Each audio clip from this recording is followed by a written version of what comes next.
Bismillahirrahmanirrahim. Assalamu alaikum. This is Nurul Ilma Hassan and I will be teaching you chapter number 4 of 9 physics, that is motion and force. Today my topics will be force and Newton's laws of motion. Force के बारे में हम सबसे पहले बात करेंगे कि force क्या है। फोर्स को आम फहम में, आम जबान में हम ताकत कहते हैं। सही, ये क्या चीज़ है? फोर्स एक ऐसा एजेंट है, एक ऐसा जरिया है जिसकी वजह से, जिसकी बदौलत कोई बॉडी अपनी स्टेट या अपनी शेप तब्दील कर लेती है। स्टेट क्या होती है? स्टेट आप जानते हैं दो तरह की हो सकती हैं। स्टेट दो तरह की होती हैं, एक स्टेट ऑफ रेस्ट और एक स्टेट ऑफ मोशन। सही, आइए इस पे बात करते हैं। स्टेट या फिर शेप।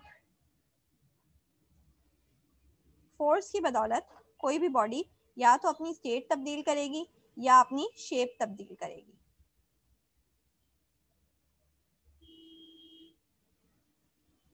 जब कभी फोर्स किसी बॉडी के ऊपर इफेक्ट करे तो फोर्स की वजह से क्या होगा कि स्टेट तब्दील हो जाएगी या शेप तब्दील हो जाएगी। ये स्टेट कितनी तरह की हो सकती हैं? तो स्टेट्स दो तरह की हो सकती हैं। स्टेट या तो होगी रेस्ट की या फिर होगी यूनिफॉर्म मोशन की। सही, कोई भी बॉडी इन दो हालतों में पाई जा सकती है। फोर्स की वजह से, फोर्स की मौजूदगी में कोई भी बॉडी अपनी स्टेट को या फिर शेप को तब्दील करेगी। ये इस तरह से हम फोर्स को डिफाइन करते हैं as an agent which is capable to distort the shape of a body when it is applied on it, या फिर force is an agent which produces a change in the state of a body which is the state of rest or of uniform motion. सही, force को properly define करने की ये दो जाविये हैं।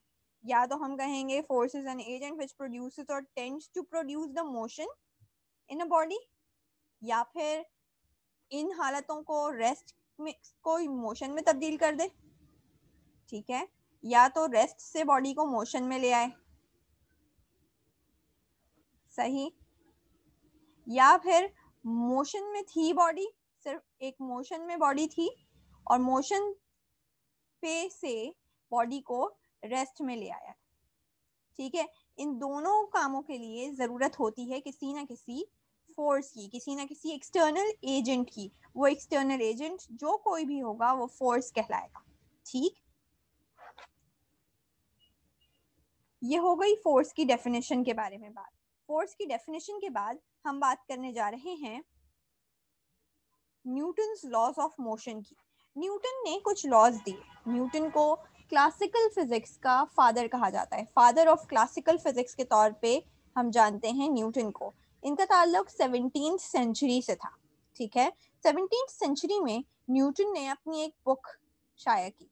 सही, इस किताब का नाम था फिलोसफिया नेचुरलिस प्रिंसिपिया मैथमेटिका, यानी कि the mathematical principles of natural philosophy. जैसा कि हम जानते हैं कि physics is all about nature, the natural laws, the laws which govern the natural processes occurring in our surrounding, in our environment. सही, Newton की इस किताब में इन नेचुरल मेथड्स को, इन नेचुरल प्रोसेसेस को, इनकी फिलॉसफी को मैथमेटिकली एक्सप्लेन किया गया था। इस किताब में न्यूटन ने अपने 3 लॉज पेश किए। इन तीन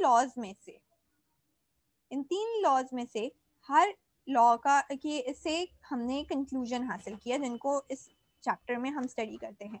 मेरे आज के टॉपिक में, इस लेक्चर में हम न्यूटन के फर्स्ट लॉ ऑफ मोशन को स्टडी करेंगे। न्यूटन का फर्स्ट लॉ ऑफ मोशन हमें क्या बताता है, आइए जानते हैं। न्यूटन के फर्स्ट लॉ ऑफ मोशन में हमने स्टडी किया, हमें न्यूटन ने बताया कि every object continues its state of rest और of uniform motion unless it is acted upon by an external force, यानी कि जब तक किसी बॉडी पर, किसी भी बॉडी पर अगर वो रेस्ट की हालत में है, कोई एक्सटर्नल फोर्स नहीं लगाई जा रही, तब तक वो अपनी उसी स्टेट में मौजूद रहेगी जैसा कि वो पहले है। सही। Every object continues its state of rest और of uniform motion unless it is acted upon by an external force। ये external force, ये external agent हमें इस हर बॉडी की स्टेट को तब्दील करने में मददगार साबित होती है, और इसी की मदद से किसी भी बॉडी में मोशन को इंसाइट किया जा सकता है या मोशन को रोका जा सकता है, यानी कि स्टेट ऑफ रेस्ट से मोशन में या स्टेट ऑफ मोशन से रेस्ट में कन्वर्ट किया जा सकता है। और यही बात आपको न्यूटन के इस फर्स्ट लॉ ऑफ मोशन में मिलती है। चुनाचे न्यूटन के इस फर्स्ट लॉ ऑफ मोशन से हमें तीन अहम नुकात हासिल हुए। इन तीन अहम नुकात में पहली चीज तो यही डेफिनेशन ऑफ फोर्स है, सही, जिसको हमने इस स्टेटमेंट में पढ़ा, यानी कि जैसा कि हमें बताया गया है इस स्टेटमेंट में कि एक्सटर्नल फोर्स यानी कि फोर्स बेसिकली एक ऐसी चीज है जो ऑब्जेक्ट की स्टेट को तब्दील कर दे।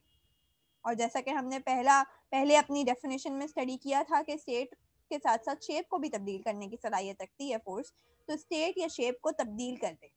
ठीक है, एक ऐसा एजेंट क्या कहलाता है? फोर्स कहलाता है। ये फोर्स क्या है? इसकी थ्योरेटिकल डेफिनेशन आपको कहाँ से मिलती है? इसकी थ्योरेटिकल डेफिनेशन आपको मिलती है फर्स्ट लॉ ऑफ मोशन से। याद रहे कि थ्योरेटिकल डेफिनेशन का मतलब ये है कि आप इस डेफिनेशन, आपको एक ऐसी डेफिनेशन मिल गई जिसके जरिए आप फोर्स को डिक्शनरी के अंदाज में एक्सप्लेन कर सकते हैं, थ्योरी के अंदाज में एक्सप्लेन कर सकते हैं। जबकि जब आप न्यूटन के सेकंड लॉ ऑफ मोशन को स्टडी करेंगे तो आपको वहां से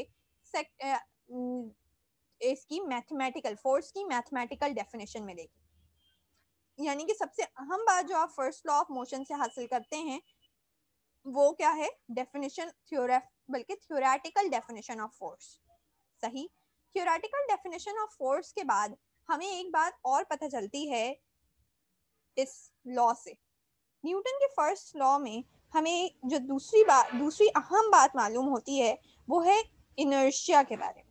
इनर्शिया क्या है? इनर्शिया बेसिकली हर बॉडी का, हर नॉन लिविंग या लिविंग बॉडी का भी एक इम्यून सिस्टम है। सही। इम्यून सिस्टम कहने का मकसद क्या है? इम्यून सिस्टम कहने का मकसद ये है कि इनर्शिया हर बॉडी की वो प्रॉपर्टी है, वो अंदरूनी सलाहियत है जिसके जरिए वो अपनी स्टेट में तब्दीली को अपोज करती है। ठीक।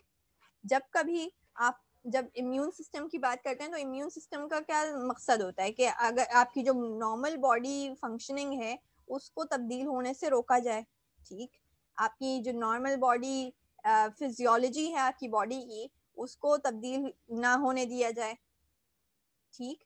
ये जो चीज है, जब आप इसको नॉन लिविंग बॉडी में देखते हैं और एक ऐसी सलाहियत के तौर पे देखते हैं जो कि बॉडी की स्टेट को तब्दील होने से रोके या स्टेट या शेप को तब्दील होने से रोके, तो वो जो चीज है वो क्या कहलाती है? वो अंदरूनी सलाहियत बॉडीज की कहलाती है इनर्शिया। ठीक। इनर्शिया को किस तरह से डिफाइन करेंगे? इनर्शिया को डिफाइन करेंगे आप इस तरह से कि inertia is the internal property. Inertia is the property of matter by virtue of which an object opposes or resists a change in its state or shape. ठीक है, स्टेट या शेप में किसी भी किस्म की तब्दीली को रोकने की जो सलाहियत है, जो प्रॉपर्टी है हर नॉन लिविंग बॉडी की, ठीक है, या लिविंग बॉडी की भी कह सकते हैं आप। ठीक है, हर बॉडी की जो ये प्रॉपर्टी है वो क्या कहलाती है? इनर्शिया कहलाती है। Moving forward to the law of inertia. यहाँ मैं आपको बताती चलूँ कि न्यूटन के फर्स्ट लॉ ऑफ मोशन को ही लॉ ऑफ इनर्शिया भी कहा जाता है। क्यों कहा जाता है? इसलिए कहा जाता है क्योंकि आपको इस लॉ के ज़रिए ये एक्सप्लेन किया गया है कि हर बॉडी, हर मटेरियल ऑब्जेक्ट के अंदर एक सलाहियत होती है। अब देखिए, जब तक किसी बॉडी के अंदर ये फोर्स नहीं लगी थी, ये जो एक्सटर्नल फोर्स है, ये जब तक उसके ऊपर आके इफेक्ट नहीं करके गई थी, तब तक इस बॉडी के अंदर ये सलाहियत थी कि वो अपनी अपनी असल शक्ल में बरकरार रहे। ठीक। और जब तक इस बॉडी के अंदर, इस बॉडी को फॉर एग्जांपल मैं एक्सप्लेन करने के लिए एक शेप बनाती हूँ। फॉर एग्जांपल ये एक आधा दीवार है। इस दीवार के ऊपर जब तक कोई फोर्स नहीं लगी, इस फोर्स को हम F से और F के ऊपर एक वेक्टर साइन लगा के इसको एक्सप्लेन करते हैं। ठीक है। जब तक फोर्स नहीं लगी तब तक ये इसी शक्ल में मौजूद है। लेकिन अगर इस पे आके कोई बुलडोजर मार दिया जाए, यानी कि एक ऐसी चीज मार दी जाए जिसके पास इसके इनर्शिया को खत्म करने की, इसके इनर्शिया को अपोज करने की सलाहियत मौजूद हो, इस वॉल के पास अपना एक इनर्शिया मौजूद है। ठीक है। जो कि इस बॉडी को अपनी असल हालत में रख रहा है। अगर मैं और आप जाके इस दीवार को धक्का लगाएं तो हम इसके इनर्शिया को अपोज करने की सलाहियत नहीं रखते। ठीक है। यही फोर्स दो तरह की हो सकती है, या तो ह्यूमन फोर्स हो, ठीक है, मैं और आप जाके इसको धक्का लगाएं, इस दीवार को अगर मैं और आप जाके धक्का लगाएं तो ये दीवार कभी नहीं टूटेगी। लेकिन यही फोर्स अगर हो किसी बुलडोजर की, ठीक, अगर यही फोर्स हम किसी मैकेनिकल फोर्स लगाएं, किसी मशीनरी से फोर्स लगाएं, ठीक है, ये मशीनरी से जब फोर्स लगेगी तो ये दीवार टूट जाएगी। क्यों? क्योंकि इसकी जो इनर्शिया थी उसको अपोज कर दिया गया। लेकिन यही दीवार ह्यूमन फोर्स से क्यों नहीं टूटी? क्योंकि हम इसके इनर्शिया को अपोज करने की सलाहियत, इनर्शिया को ओवरकम करने की सलाहियत नहीं रखते थे। तो इनर्शिया की डेफिनेशन भी हमें इस लॉ के जरिए मिलती है, और वो लॉ क्या है कि every body continues its state of rest or of uniform motion in a straight line unless it is acted upon by an external force which changes its state of rest or of uniform motion। ठीक। तो यहाँ पे हम आज की बात अपनी मुकम्मल करते हैं। हमने क्या क्या मालूम किया? हमने फोर्स की डेफिनेशन पढ़ी, हमने पढ़ा कि स्टेट किस तरह की हो सकती है, हमने जाना कि स्टेट जो है वो रेस्ट की भी हो सकती है और यूनिफॉर्म मोशन की भी हो सकती है। ठीक। फिर हमने पढ़ा कि जब हम बात करते हैं न्यूटन्स लॉ ऑफ मोशन की, तो उसके अंदर तीन लॉज आते हैं। तीन लॉज में से पहले लॉ को हमने आज डिस्कस किया, फिर हमने उसकी स्टेटमेंट को पढ़ने के बाद उसके कंक्लूजन्स को डिस्कस किया। कंक्लूजन में हमें मालूम हुआ कि हमें दो तरह की हमें इधर डेफिनेशंस मिलती है। एक हमें इनर्शिया की डेफिनेशन पढ़नी होती है। ठीक है। वो डेफिनेशन क्या है कि inertia is the internal property of matter which by virtue of which a body opposes any change in its state of rest or of uniform motion। ठीक है। हमने ये जाना कि न्यूटन के फर्स्ट लॉ ही को लॉ ऑफ इनर्शिया कहा जाता है। और तीसरी बात हमें ये मालूम हुई कि इस स्टेटमेंट के जरिए हमें फोर्स की थ्योरेटिकल डेफिनेशन मिल रही है। इस नोट पर मैं आज के इस लेक्चर को कंप्लीट करती हूँ, कंक्लूड करती हूँ। इंशाल्लाह नेक्स्ट लेक्चर में फिर मुलाकात होती है। अल्लाह हाफ़िज़।